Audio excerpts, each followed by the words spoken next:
À partir de ce moment-là, les gens sont pour la taxe Zuckman. Donc le Parti socialiste a trouvé le Graal, encore mieux que les 60 ans, la retraite à 60 ans, encore mieux que les 35 heures. Donc ils ne sont pas prêts de lâcher ce drapeau.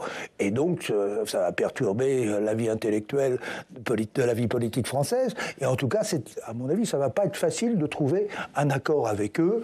Si on trouvait un accord, ce ne serait pas un accord pour le pays. Si on trouvait un accord, c'est parce que les socialistes ont peur de la dissolution.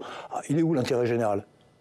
Mais est-ce que sur cette taxe Zuckman, la droite aussi, elle doit changer de logiciel? Alors pas forcément sur la taxe Zuckman en tant que telle, mais vous l'entendez, ce besoin d'égalité, de justice fiscale qui s'exprime dans le pays. Est-ce que la droite doit accepter de taxer les plus riches d'une manière ou d'une autre? Écoutez, en matière de justice fiscale, le mot n'est pas approprié. Si vous voulez demander aux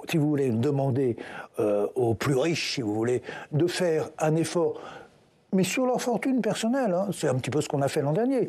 Un effort dans le partage du fardeau, oui, pourquoi pas, mais pas sur l'entreprise. Là, on taxe l'outil de travail.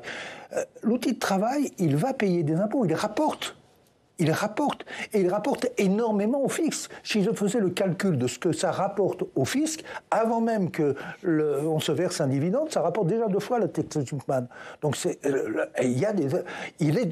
entreprises sont déjà énormément taxées. Et c'est le capital qui rapporte au fisc.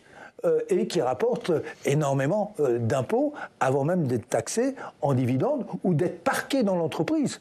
Parce que lorsque le patron décide de ne pas prendre ses dividendes, mais ces dividendes, il ne va pas laisser dormir cet argent, il va servir à de nouvelles activités, bien évidemment.